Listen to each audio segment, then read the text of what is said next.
Bismillahirrahmanirrahim. Assalamualaikum warahmatullahi wabarakatuh.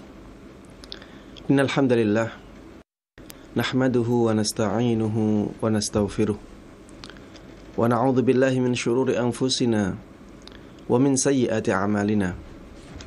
May yahdihillahu fala mudilla lahu wa may yudlil fala hadiya.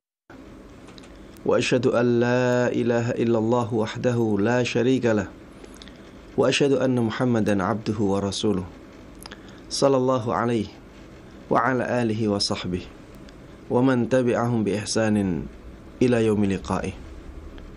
Para jemaah sekalian, kaum muslimin dan kaum muslimat, ikhwati wa akhwati fillah, rahimani wa rahimakumullah.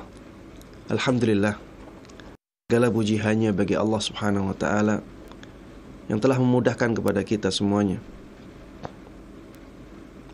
menuntut ilmu agama. Mudah-mudahan Allah Subhanahu wa ta'ala memberikan keikhlasan kepada kita semuanya dalam amalan yang mulia ini. Dan mudah-mudahan dengan keikhlasan tersebut Allah Subhanahu wa ta'ala memberikan kita semuanya ilmu yang bermanfaat, ilmu yang berkah, ilmu yang bisa menjadikan kita semuanya baik, mulia, dan bahagia di dunia ini dan di akhirat nanti. Salawat dan salam semoga selalu terlimpahkan dan tercurahkan kepada Nabi yang sangat kita cintai, sangat kita junjung tinggi, selalu kita taati dan kita percayai, Nabi Agung Muhammad sallallahu alaihi wasallam. Dan mudah-mudahan salawat dan salam tersebut juga terlimpahkan kepada seluruh keluarga beliau, seluruh sahabat beliau, dan seluruh kaum muslimin yang mengikuti beliau dan para sahabatnya dengan baik hingga hari akhir nanti. Ikhwati wa akhwati fillah, rahimani wa rahimakumullah. Pada kajian yang sebelumnya kita sudah membahas tentang keutamaan dalam berwudu. Dan dari kajian tersebut kita tahu betapa mulianya ibadah berwudu ini dan betapa besar manfaatnya bagi kita untuk kehidupan di dunia maupun untuk kehidupan akhirat kita. Dan pada kesempatan kali ini kita akan membahas tentang sebuah hadis yang menjelaskan kepada kita tata cara wudu secara global. Hadis tersebut adalah hadis yang menjelaskan tentang perbuatan sahabat Utsman radhiyallahu taala anhu ketika beliau berwudu. Dan beliau menyebutkan bahwa ini merupakan wudunya Rasulullah sallallahu alaihi wasallam. Hadis tersebut dikisahkan oleh Humran, hamba sahaya yang dimiliki oleh sahabat Utsman ibn Affan. Suatu ketika beliau melihat sahabat Utsman ibn Affan radhiyallahu taala anhu. Beliau bersama dengannya. Dan sahabat Utsman ibn Affan radhiyallahu taala anhu ketika itu meminta untuk didatangkan wadah yang di dalamnya ada air untuk berwudu. Fa'afragha ala kaffaihi thalatha mirara. Fa'afragha ala kaffaihi thalatha mirar faghasalaha. Maka sahabat Utsman pun menuangkan air ke kedua telapak tangan beliau sebanyak 3 kali. Dan beliau mencuci kedua telapak tangan beliau. Dan ini disunahkan dalam berwudu. Thumma adkhala yaminahu fil ina. Kemudian sahabat Utsman ibn Affan radhiyallahu taala anhu memasukkan tangan kanannya tempat air itu. Dikatakan di sini tangan kanan, bukan kedua tangan. Sahabat Utsman ibn Affan radhiyallahu anhu memasukkan tangan kanannya saja ke wadah air itu. Famadmada wastanshaqa wastanthar. Maka dengan tangan kanan itu, dengan air yang beliau ambil dengan tangan kanan beliau saja, beliau berkumur. Kemudian beliau istinsyak, yaitu memasukkan air ke dalam hidung untuk membersihkannya. Kemudian mengeluarkan air dari hidungnya.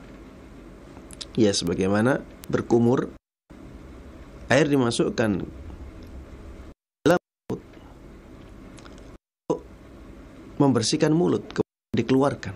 Istinsyak juga demikian, memasukkan air ke dalam hidung, kemudian mengeluarkannya, agar kotoran-kotoran yang ada di hidung bersih dan hilang. Taib. Ini ya, berkumur dan istinsyak itu dari air yang beliau ambil dengan satu telapak tangan beliau yang sebelah kanan. Ini yang disunnahkan, bukan dengan dua tangan. Memang dengan dua tangan dibolehkan, tapi yang lebih afdal adalah yang lebih sesuai dengan tuntunan, itu dengan mengambil air dengan satu telapak tangan kanan, kemudian berkumur dan istinsyak dengan air tersebut, dan mengulangi sebanyak 3 kali. Taib. Thumma ghasala wajhahu thalatha. Kemudian beliau, sahabat Uthman ibn Affan radhiyallahu taala anhu, membasuh wajahnya sebanyak 3 kali. Wa yadayhi ilal mirfaqaini thalatha mirar. Dan beliau membasuh kedua tangan beliau sampai ke siku beliau sebanyak 3 kali juga. Thumma masaha bi ra'sihi. Kemudian beliau seluruh kepala beliau. Kemudian beliau mengusap seluruh kepala beliau. Dan termasuk di antara kepala adalah telinga. Telinga dimasukkan ke dalam kepala. Makanya di sini tidak disebutkan tentang membasuh telinga. Langsung setelah kepala, thumma ghasala rijlaihi thalatha mirar ilal ka'bain. Kemudian membasuh kedua kaki beliau sebanyak 3 kali sampai ke mata kaki beliau. Ya, di sini tidak disebutkan mengusap telinga, karena mengusap telinga itu masuk dalam kategori mengusap kepala. Thumma qal. Kemudian sahabat Uthman ibn Affan radhiyallahu ta'ala anhu mengatakan, qala Rasulullah sallallahu alaihi wasallam, bahwa Rasulullah sallallahu alaihi wasallam telah bersabda, man tawadda'a nahwa wudu'i hadha, barang siapa yang berwudu dengan cara seperti wuduku ini, thumma shalla rak'ataini, kemudian orang tersebut salat 2 rakaat, la yuhditsu fihima nafsahu, di dalam wudu dan salatnya tersebut orang itu tidak memikirkan perkara-perkara dunia. Orang tersebut tidak memikirkan perkara-perkara dunia dan perkara-perkara yang tidak berhubungan dengan salatnya. Dia khusyuk di dalam salatnya. Ketika dia berwudu juga, dia benar-benar memikirkan masalah wudunya, benar-benar memperhatikan wudunya, tidak memikirkan masalah dunia ketika berwudu. Ketika sholat demikian, tidak memikirkan masalah dunia ketika sholatnya, benar-benar khusyuk untuk beribadah kepada Allah subhanahu wa ta'ala. Ghufira lahu ma taqaddama min dhanbih, maka dosa-dosanya yang telah lalu akan diampuni diampuni oleh Allah Subhanahu wa ta'ala. Amalan ini memang merupakan amalan yang berat ya. Tapi lihat bagaimana besarnya pahala yang didapatkan oleh orang yang bisa mengamalkan amalan ini. Berwudu dengan sempurna, benar-benar memperhatikan wudunya, tidak memikirkan dunianya. Kemudian setelah itu juga ketika sholat, dia tidak memikirkan dunianya sama sekali. Dia benar-benar khusyuk dalam sholatnya. Maka orang yang demikian akan diampuni dosa-dosanya yang lalu. Apabila ada yang bertanya, bagaimana apabila di tengah-tengah berwudu atau di tengah-tengah sholatnya syaitan mengganggu dengan pikiran-pikiran tentang dunia? Apakah ketika orang tersebut berusaha untuk menghilangkan pikiran-pikiran tentang dunia, dia kehilangan pahala ini karena ada pikiran itu walaupun saat? Maka jawabannya adalah tidak. Jawabannya adalah ketika dia sudah berusaha semaksimal mungkin untuk melawan gangguan yang diberikan oleh syaitan, ya, gangguan-gangguan yang digunakan oleh syaitan untuk mengganggunya, maka dia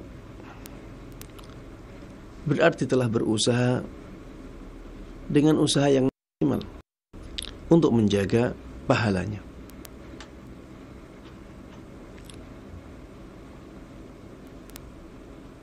Taib. Tapi apabila keadaannya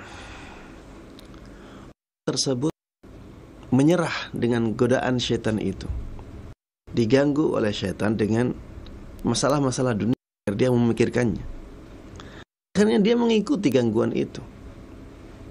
Dia memikirkan dunia ketika dia berwudu, ya, toko saya gimana, masalah tadi yang bersama, yang berkaitan dengan orang bagaimana. Dia mengikuti gangguan ini. Akhirnya dia memikirkan masalah duniawinya ketika wudu maupun ketika. Maka yang seperti inilah yang tidak mendapatkan pahala yang disebutkan dalam hadis ini. Ya, inilah yang disampaikan oleh ulama ketika menjelaskan hadis ini. Taib. Dari hadis ini kita bisa menyimpulkan tata cara wudu secara global. Ya. Juga dengan hadis-hadis yang lainnya kita bisa menyimpulkan tata cara wudu secara global. Taib. Kita sebutkan di sini tata cara wudu secara global dengan tanpa membedakan mana yang wajib dan mana yang sunnah. Ini kita globalkan biar lebih mudah. Dan nanti kita akan bahas tentang pembahasan tentang masalah yang disebutkan di sini secara lebih dalam. Untuk sekarang kita sebutkan tata cara wudu yang sempurna secara global. Tapi yang pertama adalah berniat ketika akan berwudu. Karena wudu adalah ibadah yang tidak diketahui kecuali dari jalan syariat. Maka ketika melakukannya kita harus berniat.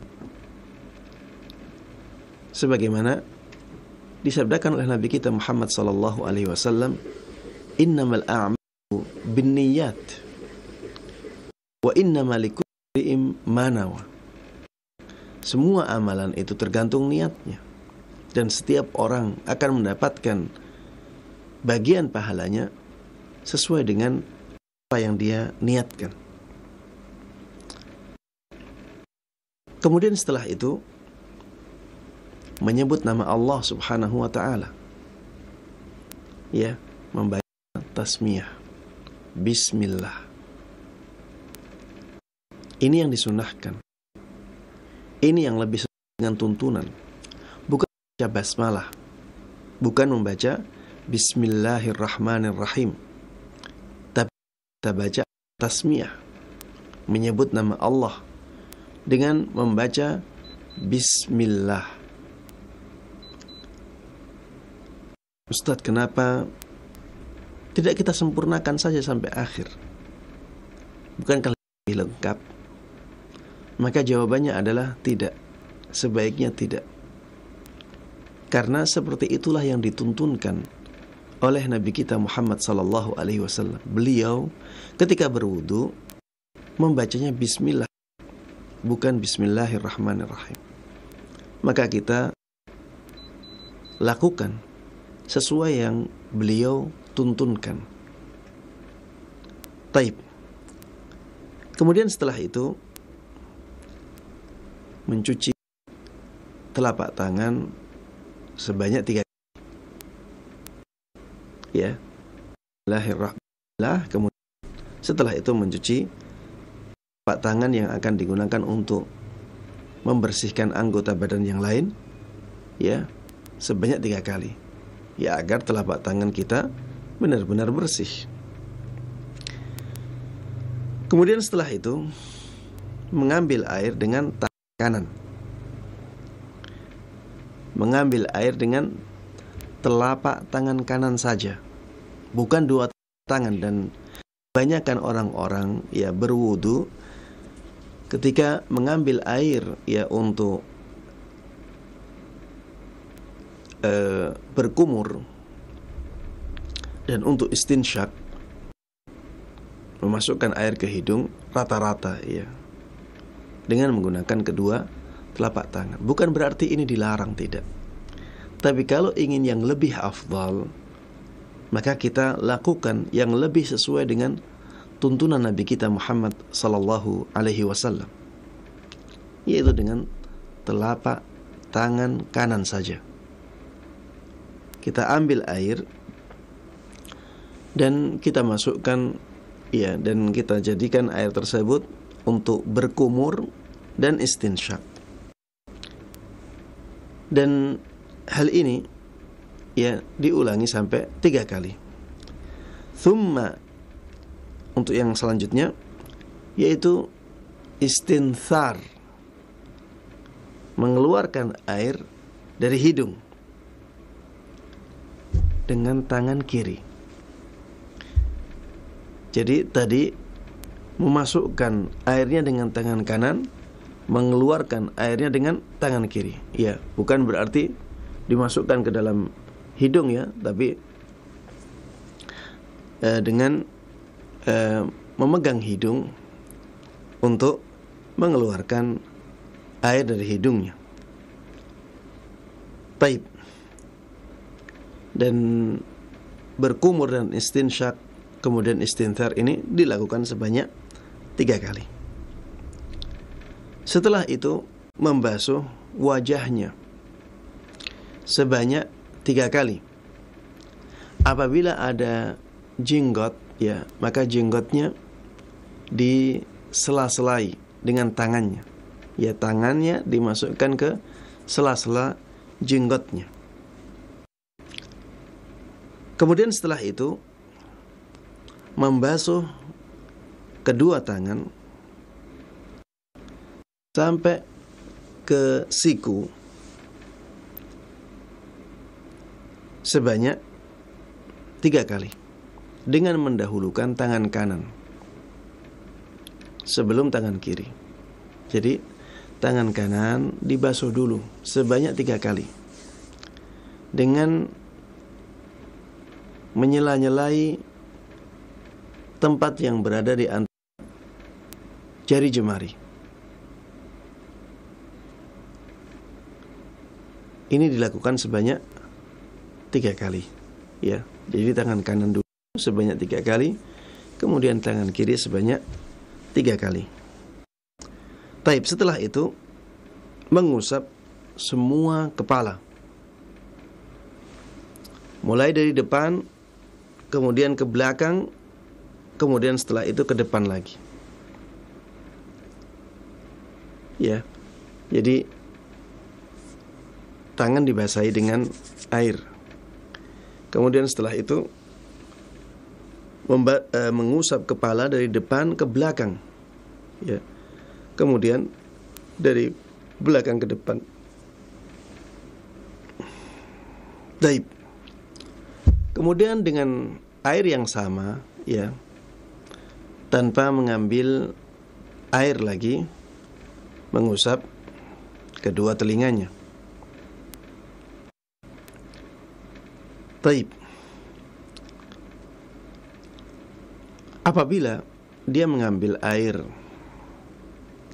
untuk mengusap, ya, mengambil air baru untuk mengusap kedua telinganya, maka seperti ini dibolehkan karena ada dalil dari perbuatan sahabat Ibnu Umar radhiyallahu taala anhuma. Namun yang lebih afdal adalah tidak mengambil air baru, karena tuntunan Rasulullah sallallahu alaihi wasallam yang menjelaskan masalah itu, ya, hadis-hadis yang menjelaskan masalah itu kebanyakan tidak menyebutkan bahwa Rasulullah sallallahu alaihi wasallam mengambil air baru untuk mengusap kedua telinga beliau. Kemudian yang terakhir adalah membasuh kedua kaki sampai ke mata kaki. Yang kaki kanan dahulu, kemudian kaki kiri. Dan disertai dengan menyela-nyelai tempat yang ada di antara jari jemari kakinya. Apabila air tidak bisa sampai ke sela-sela yang ada di antara jari jemari, maka menyela-nyela kaki menjadi wajib. Tapi apabila, ya, diperkirakan air bisa sampai ke tempat tersebut tanpa disela-selai dengan jari jemari kita, maka menyela-nyela tempat yang ada di antara jari jemari menjadi sunnah hukumnya. Taib. Inilah tata cara wudu secara global. Ya, kita tidak membahas secara lebih mendalam tentang mana yang wajib dan mana yang sunnah. Namun apabila kita melakukan semua yang disebutkan tadi dengan sempurna, maka ibadah wudu kita menjadi sempurna. Taib. Untuk selanjutnya kita bahas apa yang kita sebutkan tadi secara lebih mendalam dan kita bahas satu persatu. Taib, yang pertama masalah niat. Niat ada syarat sahnya wudu. Dan ketika dikatakan syarat, berarti termasuk ke dalam bagian wudu. Kalau yang masuk dalam bagian wudu namanya rukun. Syarat itu sesuatu yang wajib dilakukan, tapi dia bukan hak dari sesuatu. Ya, ketika dikatakan syarat wudu, berarti hal itu wajib dilakukan sebelum wudu dan dia bukan masuk dalam hakikat wudu. Ketika dikatakan syarat salat, maka itu adalah sesuatu yang wajib dilakukan sebelum salat dan perbuatan tersebut bukan termasuk hakikat salat. Misalnya syarat salat itu harus suci dari najis. Syarat salat itu harus suci dari najis. Maka seseorang sebelum salat harus membersihkan dirinya dari najis. Dan membersihkan diri dari najis bukan termasuk hakikat salat. Begitu pula dengan niat. Niat adalah syarat sahnya salat, dan niat adalah syarat sahnya wudu. Berarti niat wajib dilakukan sebelum salat dan wajib dilakukan sebelum berwudu. Dan dia bukan termasuk dari hakikat wudu itu. Taib. Jadi ketika kita akan berwudu, kita harus menghadirkan keinginan di dalam hati bahwa kita akan berwudu, bahwa kita akan melakukan ibadah wudu untuk menghilangkan hadas. Taib. Dan dalil dari wajibnya niat ini ditunjukkan oleh firman Allah Subhanahu wa ta'ala, "Wa ma umiru illa liya'budullaha mukhlishina lahud-dina hunafa." Mereka tidaklah diperintahkan kecuali agar mereka beribadah kepada Allah Subhanahu wa ta'ala dengan mengikhlaskan ibadahnya hanya untuknya dan menjauhi kesyirikan. Dikatakan di sini beribadah kepada Allah dengan mengikhlaskan ibadah tersebut untuk Allah Subhanahu wa ta'ala. Ketika seseorang mengikhlaskan ibadahnya untuk Allah Subhanahu wa ta'ala, maka otomatis dia harus meniatkan ibadah itu untuk Allah Subhanahu wa ta'ala. Maka ini bisa menjadi dalil tentang wajibnya niat. Mereka tidaklah diperintahkan kecuali untuk beribadah kepada Allah Subhanahu wa ta'ala dengan mengikhlaskan niatnya untuk Allah Subhanahu wa ta'ala. Dengan mengikhlaskan ibadahnya tersebut untuk Allah, berarti dia harus berniat, karena itu tidak mungkin terjadi kecuali dengan niat yang ada dalam hati. Dalil yang kedua adalah hadis yang saya sebutkan tadi, innamal a'malu binniyat wa innamal likulli imri'in ma nawa. Sesungguhnya semua amalan itu tergantung niatnya, dan setiap orang akan mendapatkan bagian pahalanya sesuai dengan niatnya. Dan wajibnya berniat ini pendapat jumhurul ulama. Mayoritas ulama mengatakan bahwa wudu itu wajib ada niatnya. Kalau seseorang berwudu, dia tidak berniat dalam melakukan ibadah tersebut, maka wudunya tidak sah. Ini pendapat mayoritas ulama. Ada sebagian ulama yang mengatakan bahwa niat ini tidak diwajibkan dalam berwudu. Di antara yang berpendapat demikian adalah Imam Abu Hanifah rahimahullahu ta'ala. Dan alasan pendapat ini karena wudu itu ibadah yang masuk akal. Dia adalah ibadah untuk membersihkan diri dari kotoran dan dari hadas. Sehingga ibadah ini seperti membersihkan najis.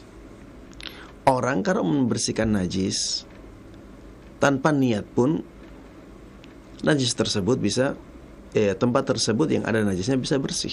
Yang penting najisnya hilang, walaupun tanpa niat.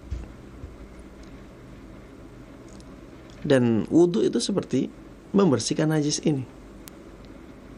Sehingga tanpa niat pun, yang penting dia melakukan wudunya sesuai dengan tuntunan, maka wudunya sah. Dan najis yang ada di badannya menjadi hilang. Begitu pula hadas. Ini alasan mereka. Namun alasan ini alasan yang kurang kuat. Pendapat ini pendapat yang kurang kuat. Kenapa demikian? Karena wudu ini tidak bisa dikatakan sebagai ibadah yang masuk akal secara utuh. Memang ya, wudu, dengan berwudu seseorang akan membersihkan bagian-bagian badannya. Tapi di sana ada sisi-sisi yang tidak masuk akal. Contohnya seperti, kenapa urutannya seperti itu? Kenapa tidak kaki dulu, setelah itu baru wajah, setelah itu baru kepala, setelah itu baru tangan? Kenapa tidak demikian? Kenapa urutannya seperti itu? Ini tidak bisa kita cerna dengan akal kita. Kemudian sisi yang tidak masuk akal lagi, kenapa hanya bagian-bagian badan itu saja? Kenapa tidak ada bagian leher? Kenapa tidak ada bagian paha? Kenapa yang dibasuh hanya itu saja? Kalau misalnya ada orang yang mohon maaf ya, kenapa yang dibersihkan bukan pantatnya? Ya, tempat keluarnya kentut tersebut. Kenapa yang dibersihkan anggota-anggota badan yang ditentukan tersebut? Ini sisi yang tidak bisa dicerna oleh akal kita. Maka ketika dikatakan bahwa berwudu itu masuk akal, maka ini tidak bisa kita terima secara utuh. Memang ada sisi masuk akal yang tapi itu lebih sedikit. Yang lebih dominan adalah sisi tidak masuk akalnya. Maka ibadah-ibadah yang seperti ini membutuhkan niat ketika seseorang akan melakukannya. Dan ini pendapat yang lebih kuat dalam masalah ini. Ini juga pendapatnya jumhurul ulama, wallahu ta'ala a'lam.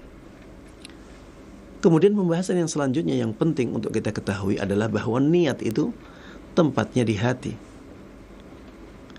Niat itu tempatnya di hati. Niat adalah amalan hati, sehingga tidak bisa dipindah ke tempat lain. Tidak bisa dipindah ke lisan kita. Kalau niat ini kita pindah ke lisan kita dengan melafalkannya, maka yang terjadi bukan niat, tapi itu perkataan. Karena memang niat itu amalan khusus untuk hati kita. Niat itu kehendak. Kehendak ini tidak mungkin dilakukan kecuali oleh hati kita. Adapun apabila dipindahkan ke lisan, maka itu bukan niat lagi. Itu namanya perkataan. Dan yang diwajibkan dalam berwudu adalah berniat. Yang diwajibkan dalam berwudu adalah berniat. Berarti dia harus dengan hati. Ustadz, kalau misalnya orang berniat dengan hati dan lisannya bagaimana Ustadz? Maka kita katakan bahwa berniat dengan lisan ini perbuatan yang tidak ada tuntunannya dari Nabi kita Muhammad sallallahu alaihi wasallam. Ini tidak sesuai dengan tuntunan. Maka harusnya kita tinggalkan. Silahkan dilihat hadis tentang wudu. Silahkan dilihat semua hadis yang menjelaskan tentang wudu. Pernahkah Rasulullah sallallahu alaihi wasallam melafalkan niatnya? Kalau ada riwayat yang menunjukkan bahwa Rasulullah sallallahu alaihi wasallam melafalkan niatnya, maka kita katakan bahwa melafalkan niat ini disyariatkan. Ini sesuai dengan tuntunan. Tapi kalau tidak ada, maka kita harus katakan bahwa tidaklah Rasulullah sallallahu alaihi wasallam meninggalkan hal tersebut kecuali karena memang harusnya ditinggalkan. Karena sebenarnya Rasulullah sallallahu alaihi wasallam mampu melakukannya. Dan dorongan untuk melakukannya di zaman Rasulullah pun ada. Karena ada orang yang berpendapat, ada orang yang beralasan bahwa kita tidaklah melafalkan niat kecuali untuk membantu hati kita, untuk menghadirkan niat itu. Maka jawabannya adalah, bukankah dorongan ini sudah ada sejak zaman Rasulullah SAW? Bukankah dorongan yang sama sudah ada di zaman para sahabat Nabi Muhammad SAW? Tapi kenapa tidak ada satu riwayat pun yang menjelaskan tentang ini, baik dari perbuatan Rasulullah SAW maupun perkataannya, maupun perbuatan para sahabat dan perkataan mereka? Tidak ada satupun penjelasan tentang ini. Ini menunjukkan bahwa memang melafalkan niat bukanlah sesuatu yang disyariatkan. Maka harusnya kita meninggalkannya. Bahkan apabila seseorang dia melafalkan niat tapi ternyata di hatinya kosong, tidak ada niat di dalam hatinya, maka wudunya menjadi tidak sah. Wudunya tidak sah. Kenapa? Karena dia belum melakukan niat. Yang dia lakukan adalah melafalkan niat. Dan melafalkan niat itu bukan niat. Karena melafalkan niat itu adanya di lisan. Sedangkan niat itu harus ada di hati. Taib. Ini yang bisa ana sampaikan dalam kesempatan kali ini, ya. Insyaallah pada pertemuan yang berikutnya kita akan membahas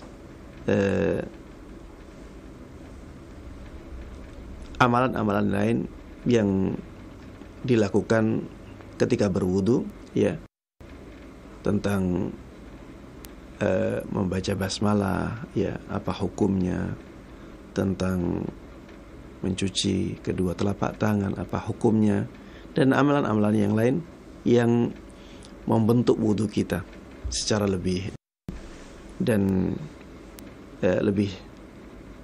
insyaallah pembahasannya sederhana agar mudah difahami oleh orang-orang, ya, awam, orang-orang biasa. Demikian, wallahu taala a'lam, wa sallallahu wa sallama wa baraka ala nabiyyina Muhammadin wa ala alihi wa sahbihi wa man tabi'ahum bi ihsanin ila yaumiddin, walhamdulillahi rabbil alamin.